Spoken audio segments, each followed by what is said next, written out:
আসসালামু আলাইকুম রহমতুল্লাহি ওয়া বারাকাতুহু। মাহদী হবে আমার বংশ থেকে, অর্থাৎ ফাতিমার বংশধারা থেকে, একথা বলেছেন মুহাম্মদুর রাসূলুল্লাহ সাল্লাল্লাহু আলাইহি ওয়াসাল্লাম।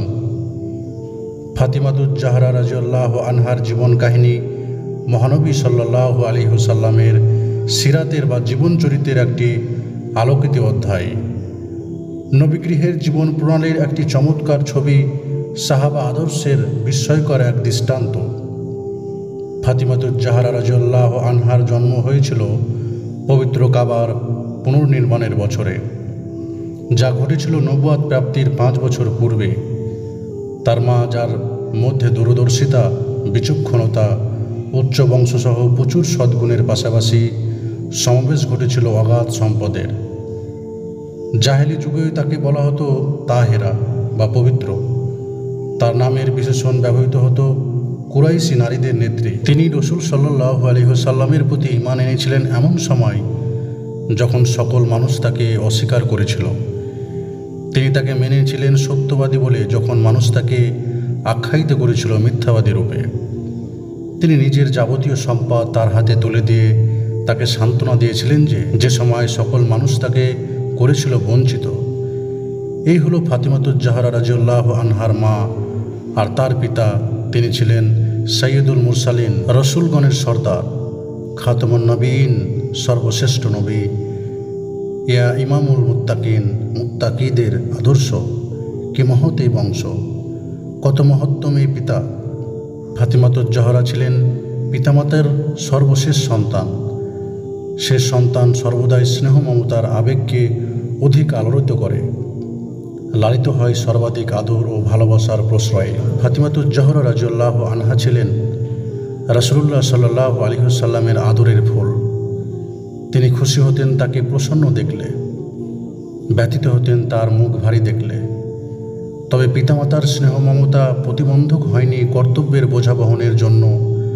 তার প্রস্তুত হওয়া ও উপযুক্ত শিক্ষা দীক্ষায় গড়ে ওঠার পথে বর্ণিত আছে যে গৃহস্থালী কাজকর্ম তিনি একাই সম্পাদন করতেন। তাকে সহযোগিতা করার কেউ ছিল না। উহুদের যুদ্ধে পিতার জখমে তিনি ব্যান্ডেজ বেঁধেছেন। তার বয়স যখন বাড়ল এবং সাবালকত্বের পর্যায়ে উপনীত হলেন, অনেকের আগ্রহ সৃষ্টি হলো তার প্রতি। তার জন্য বিবাহের প্রস্তাব পাঠিয়েছিলেন যারা তাদের তালিকায় ছিলেন আবু বকর ও উমর রাদিয়াল্লাহু আনহু।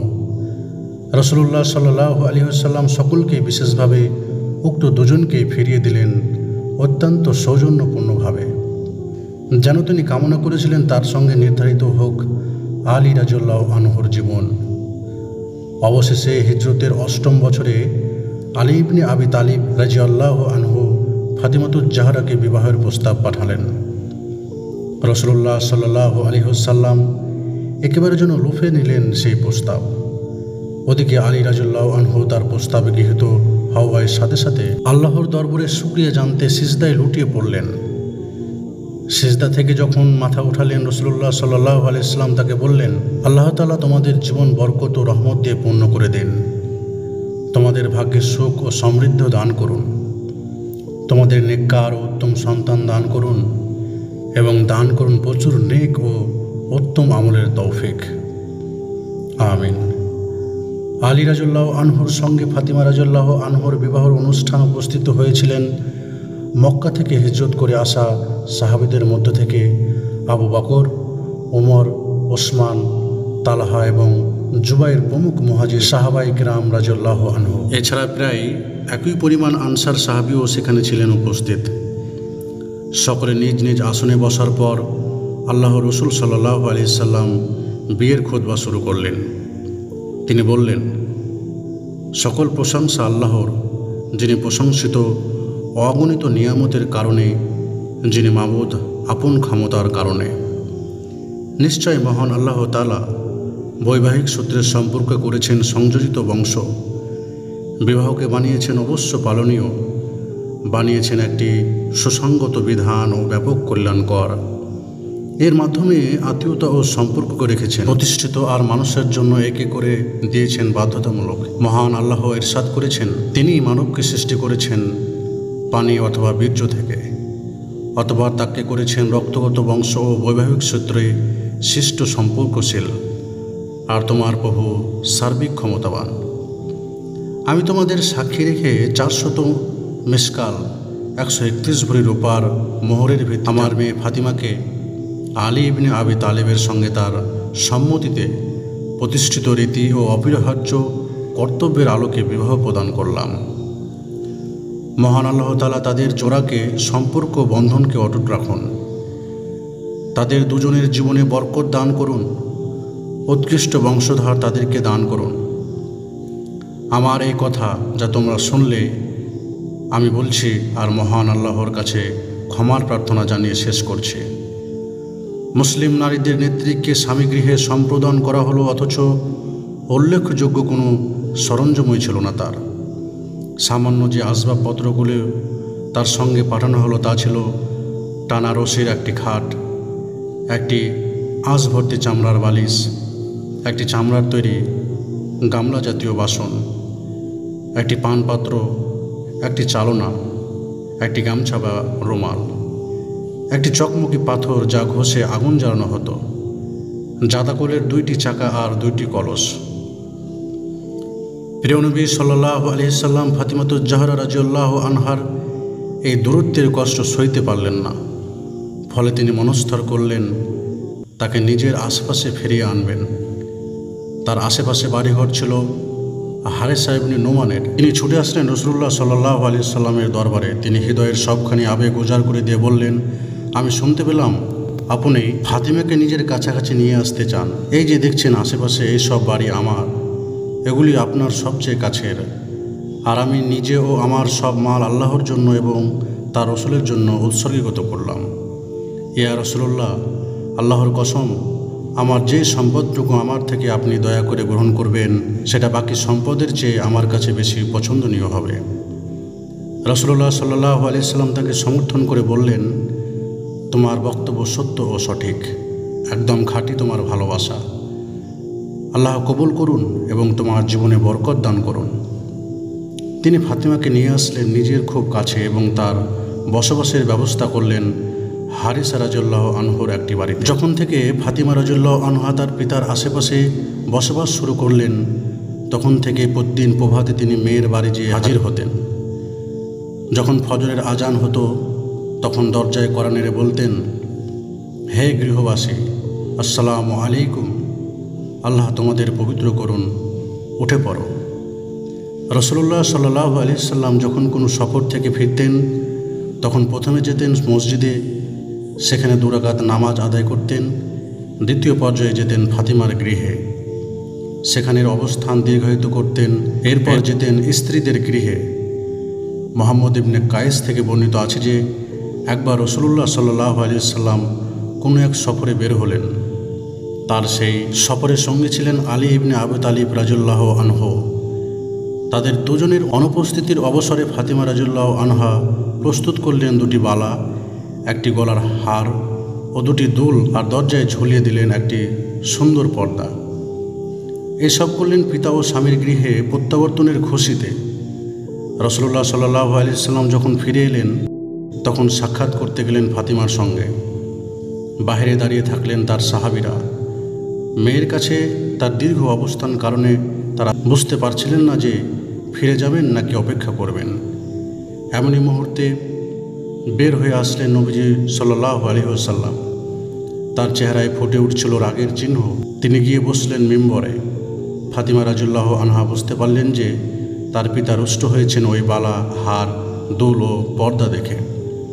তখন তিনি সব অলংকার খুলে ফেললেন, পর্দা নামিয়ে ফেললেন এবং পাঠিয়ে দিলেন রাসূলুল্লাহ সাল্লাল্লাহু আলাইহি সাল্লামের দরবারে।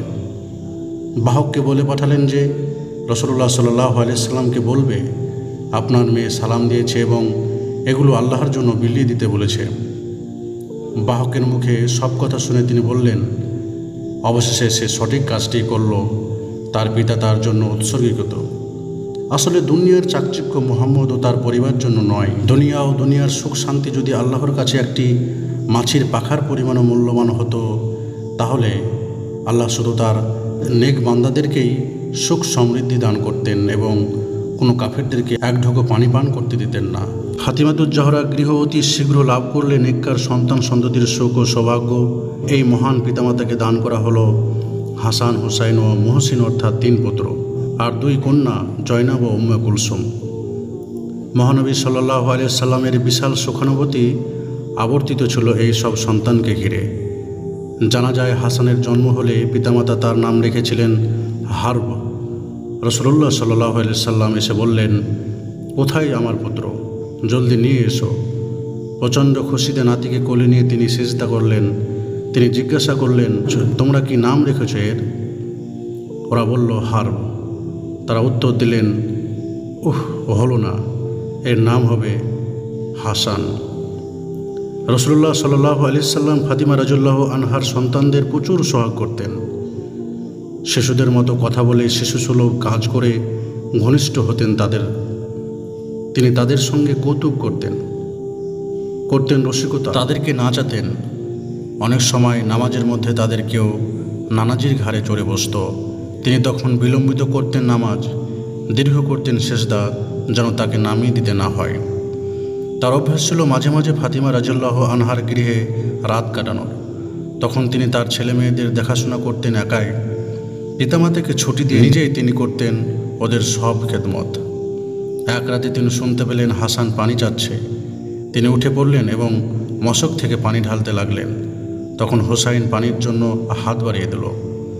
তার হাত সরিয়ে তিনি প্রথমে পান করালেন হাসানকে। এটা দেখে ফাতিমা রাদিয়াল্লাহু আনহা বললেন, তাহলে কি হাসানই আপনার বেশি প্রিয়? তিনি বললেন, তা কেন হবে, তাকে প্রথমে দিলাম কারণ সে প্রথমে চেয়েছিল। ফাতিমা রাদিয়াল্লাহু আনহা যখন সাক্ষাৎ করতেন রাসূলুল্লাহ সাল্লাল্লাহু আলাইহি সাল্লামের সঙ্গে, তখন তিনি মেয়ের হাত ধরে স্বাগত জানাতেন। তাকে তিনি বসাতেন নিজের আসনে। আর যখন তিনি যেতেন মেয়ের সঙ্গে সাক্ষাতের জন্য, তিনি উঠে পড়তেন পিতার সম্মানে। তাকে অভ্যর্থনা জানিয়ে তার হাত ধরে সেখানে চুমু দিতেন। তিনি পিতার কাছে হাজির হলেন মুমূর্ষ অবস্থায়। মেয়েকে কাছে ডেকে কানের কাছে কিছু একটা বললেন। তাতে তিনি কেঁদে উঠলেন। অল্প সময় পরে তিনি আবারও তার কানে কানে কিছু বললেন। এবার আর কাঁদলেন না, বরং তার চেহারায় ফুটে উঠল মিষ্টি হাসির আভাস। হযরত আয়েশা রাদিয়াল্লাহু আনহা তাকিয়ে তাকিয়ে দেখছিলেন আর মনে মনে চিন্তা করছিলেন, আমি এতদিন মনে করতাম অন্যদের চেয়ে এই মেয়েটি বিশেষ মর্যাদা আছে, ব্যক্তিত্ব আছে, দেখছি সেও অন্যদের মতোই। এ দেখি কাঁদে, এ দেখি হাসে। রাসূলুল্লাহ সাল্লাল্লাহু আলাইহি সাল্লাম ওফাত হয়ে গেল। তিনি একদিন ফাতিমার কাছে ওই কান্না ও হাসির রহস্য জানতে চাইলেন। ফাতিমা রাদিয়াল্লাহু আনহা জবাব দিলেন, প্রথমবার কানে কানে তিনি জানিয়েছিলেন তিনি মারা যাবেন। শুনে আমি কেঁদেছিলাম।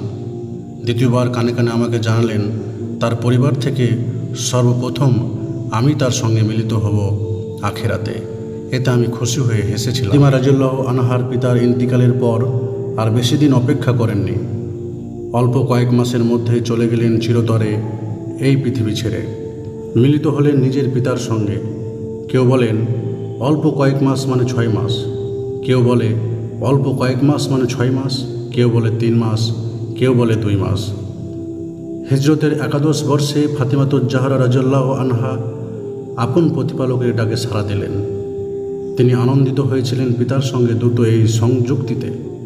তার মৃত্যু যখন নিকটবর্তী হলো, তিনি নিজ হাতে নিজের গোসল করালেন এবং আসমা বিনতে উমাইসকে বললেন, আমার নতুন পোশাক কিনে দাও। তিনি পরলেন সেগুলো আর বললেন, আমি গোসল সেরে ফেলেছি, কেউ যেন আমার কাফন উন্মুক্ত না করে। তিনি একটুখানি মুচকি হাসলেন। পিতার ইন্তিকালের পর তাকে কেউ কখনো হাসতে দেখেনি, কেবল ওই মুহূর্তটা ছাড়া যখন তিনি প্রাণত্যাগ করেন। আল্লাহ তুমি বিস্তীর্ণ রহমতের বর্ষণ করো রাসূলুল্লাহ সাল্লাল্লাহু আলাইহি সাল্লামের স্নেহ ভালোবাসার ফুল ফাতিমার প্রতি। তাকে বধূর বেশে আলী রাদিয়াল্লাহু আনহুর কাছে পাঠানো হয়েছিল রমজান মাসে, আবার জান্নাতেও পাঠানো হলো রমজান মাসেই। এই ছিল হযরত মুহাম্মদ রাসূলুল্লাহ সাল্লাল্লাহু আলাইহি সাল্লামের ভালোবাসার ফুল ফাতিমাতুজ জাহরা রাদিয়াল্লাহু আনহার ঈমানদীপ্ত জীবন, যা আপনাদের সম্মুখে আলোচনা করলাম। আশা করি আপনাদের ভিডিওটি খুব ভালো লাগবে।